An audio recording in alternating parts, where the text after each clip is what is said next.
Game day. What's up, everybody in Chiefs Kingdom? We got a special guest on today. Got the Nigerian Nightmare, Christian Okoye. How you doing, man? I'm doing good. How about you?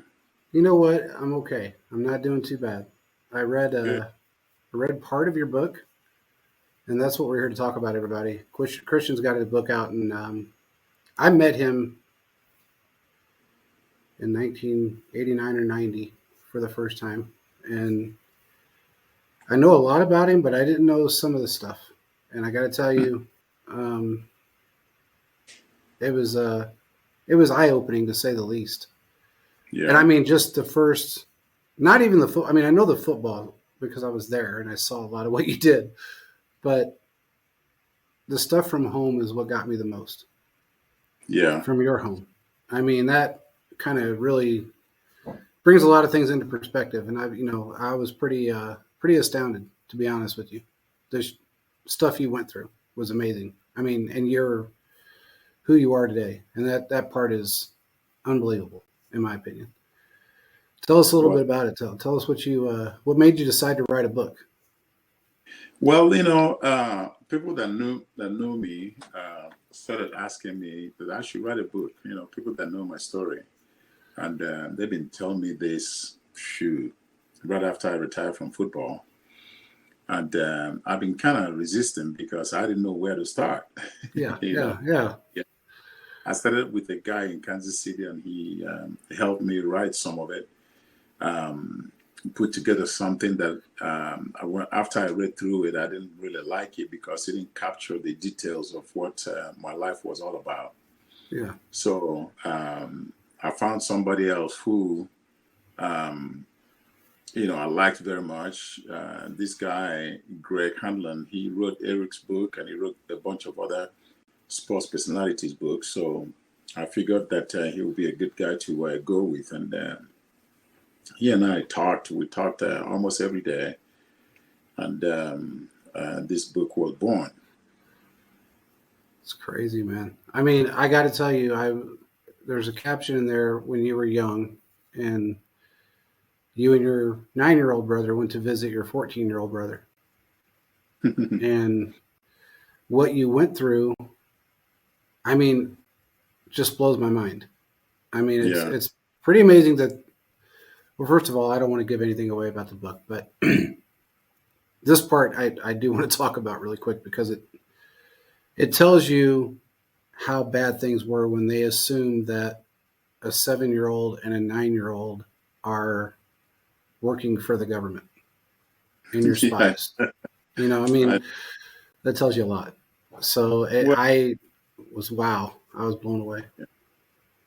Well, during war, they use everything they can use. When kids come along, they can use kids. So I totally can understand that when they suspect kids walking in the middle of the night. So I can see how it's suspicious to them, and they did what they had to do. Yeah. I mean, I've heard stories, I've had relatives and people that I know really well that were in Iraq and the stories that they had told me, but they were, soldiers, American soldiers there. It wasn't like you were with your own people, that assumed that you were a spy. It's I don't know, it's mind-boggling to me. But I mean, honestly, I haven't gotten a copy of the book yet. We talked about this, if you remember, on a show it was before the book came out. And I actually ended up writing an article and put it out all over the internet because I wanted people to get your book. But I was pretty astounded by some of the things that, went on. If people don't know, and if you're not old enough to remember, Christian was very raw when he came into the NFL, and that's not a slight on him in any way. It was just a fact.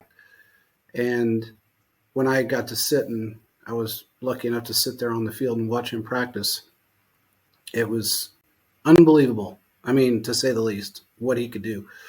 And I still tell people to this day that ask me about you, because everybody always asks me about the people that I knew back in the 90s.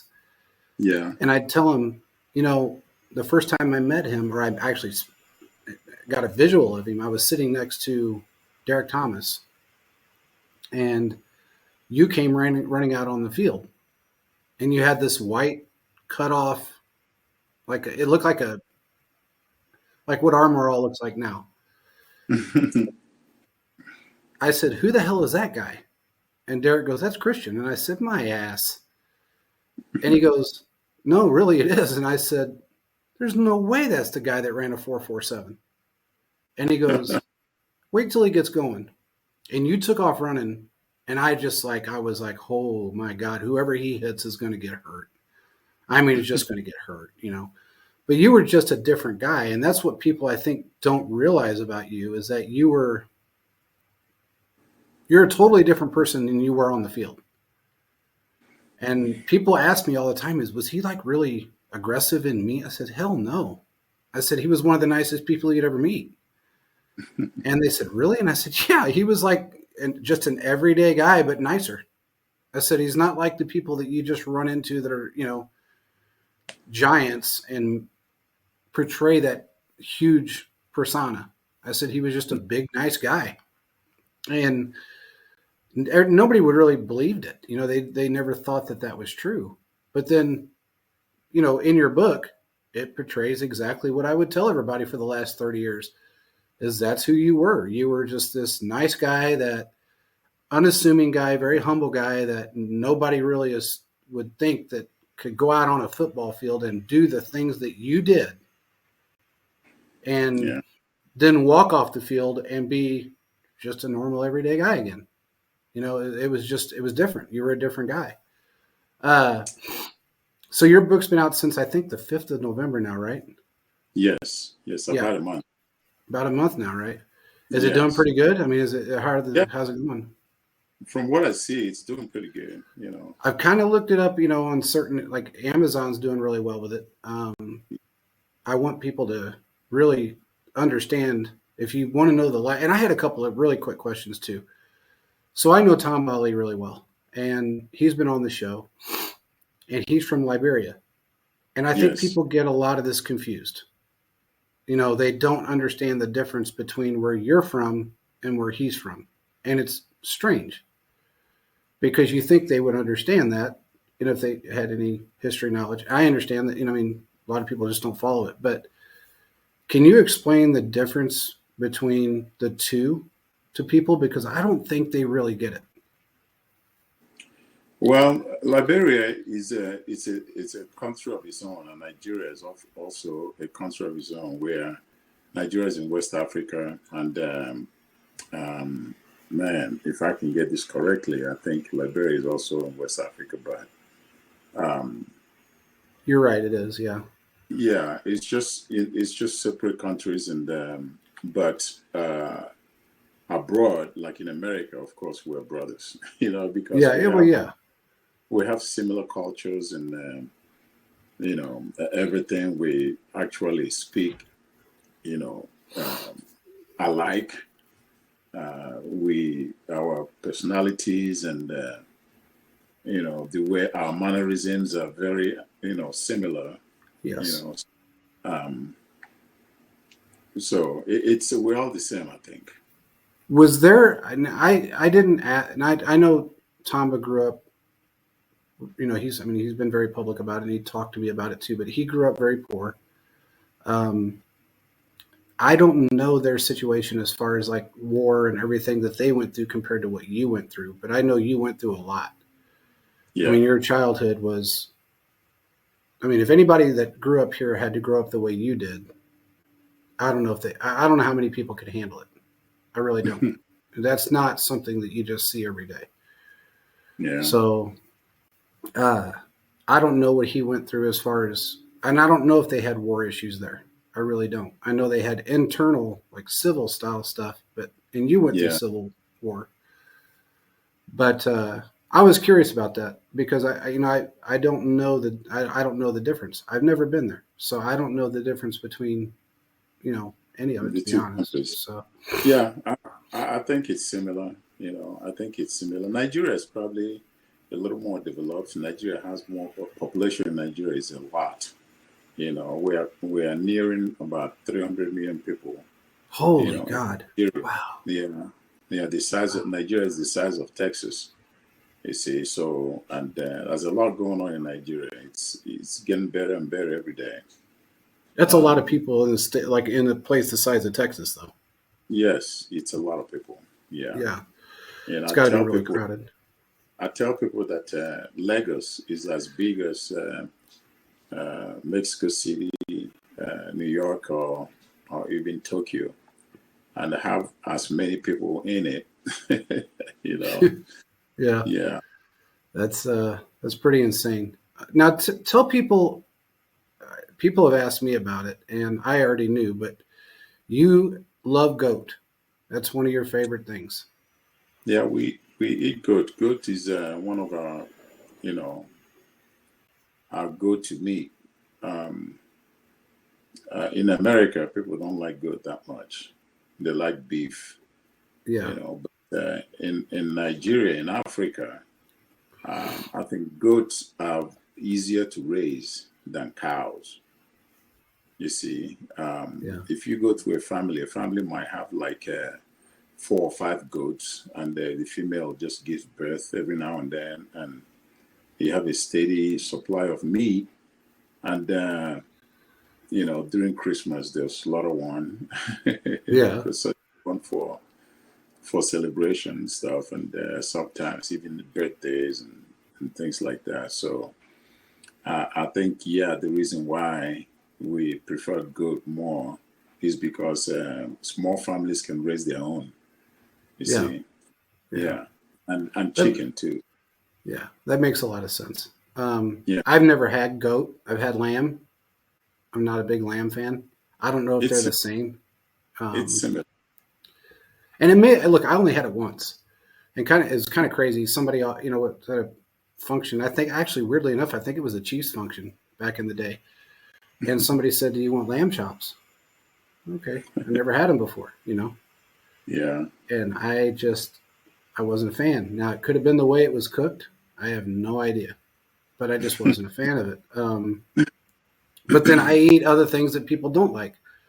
So I know that I know how that is. I eat things that people think, why the hell would he ever eat that? But I do like. I mean, there's certain things that I like. Uh, yeah. but I understand now. Goats, they are easier to raise. Hmm. In fact, in Kansas City back in the day, there was a neighbor of ours, and he had 4 of them in his yard, and it was just a normal area, and Yeah. we never understood why this guy had them. So one day I went out, walking down Lexington Avenue as a little kid, and he was out in the backyard, and those goats were out there. I said, "Hey, can I ask you why you have those goats?" He goes, "Do you see any grass in my yard?" And I said, "Yeah, but it's really small, real short." He goes, "I don't cut my grass either." I said, "Oh." He said, "That's why I have them." I said, "Are you kidding?"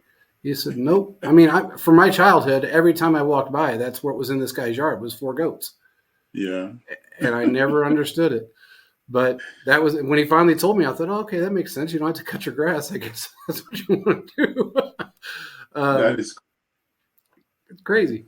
Think about, but that's what he did. He was an older guy. I mean, he was at that time. Hell, he was in his late 60s, early 70s, and that's just how he always was. He had goats in his yard.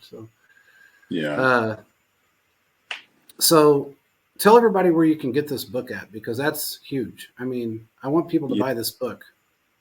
I'm Yes. still waiting on mine, by the way. I'm just throwing that out there. I Okay. still haven't gotten mine. Where did you order? Did you order through Amazon? Because people can get it from Amazon. Yeah, that's what Oh, I did. okay. Amazon, yes, you can get it from Amazon, or sometimes I tell people they can go to my website and get the copy. Now, my website is christianokoye.com, and there's a link there that leads you to the book page, and you can order it there. Yeah. I actually put that in the article. If you look at cheesefocus.com, I actually linked your article to it with your link to the book. And then I also put the Amazon link in there as well, so people can decide where they wanted to, get it from. So Yeah. hopefully they buy it from you. Um, I know Amazon, they take their percentage, so I'd rather see you get it instead of them. That's for sure. Yeah, But definitely. Man, look, I know you're busy, and I don't want to keep you on here all day. I'm just glad you got the book out and is doing well. Uh, I read Scott actually sent me a portion of it. He didn't send me Okay. the whole thing, and I got through about half of it. And Mm-hmm. with everything that's going on, it's just been kind of crazy. But it's for anybody out there, it's extremely interesting if you guys really want to know the truth, because there is other books out there that were written about you, but they weren't Yeah. written by you, and Yes. that's Right. people have to understand that people have their own perception of what they've heard in the past from someone else, and those Exactly. books may have not have gotten your input on anything. Who knows? Yeah. So, I never given any permission to anybody to write a book about me. So this is the first one. well, that's kind of crazy that I think there's like three out there that I've seen that were about you. I never read any of them, but because you didn't write it, and I know most of your story except for what I found out in your book, um, which is stuff you never really talked about a whole lot. Yeah. I mean, you never really brought a lot of that up. So, Yeah. for anybody that wants to know uh, how this man became who he is, you need to go out and get that book. I'm Yes. going to post a link at the bottom of the show. And again, I will repost the article and make sure it's out there. You can find it anywhere on any news channel that you want to find it on. But what else you want to tell us about this book, man? Before we get off here, what else you got? Well, it's just exciting, to me, and everybody that have read it, they tell me how much they loved it. And I have a lady in Kansas City, a friend of mine, who has bought. She keeps buying, this book, and she's giving it away to everybody she knew for Christmas. You know, tell them how great the read was, and you're right. Many people that know me, when they read the book, after they read the book, they'll tell me, "Man, I didn't know all that about you." I Yeah. said, "Well, why I wrote the book." Yeah, exactly. That's why. It's funny because I knew your football career. I knew your college career. I mean, you told me some things back in the day, but never Yeah. did I know anything about your, prior life, Well, usually when So, you speak to people, you speak to them, for a few minutes and stuff. But when you write a book, they get to just read about you. yeah, They read yeah, about many things you never say in a short conversation. yeah, yeah. Yeah. And that's true. Are they going to, real quick question, are they going to put an audio version of this book out? Or do you Yes, know? audiobook is going to come out here in about a month and a half. Good, good, Yeah, good. yeah, That's awesome. That's something that I ask because it's very strange that people have decided that reading is not fundamental and they would rather listen to it. that's okay. I mean, That's it kind of is what it is. So the audio version probably would blow up. I mean, yeah. just given If the they fact that listen to people. it, it's still going in their brain. So Exactly, exactly. Uh, I don't know. It's kind of weird. I mean, we're switching over.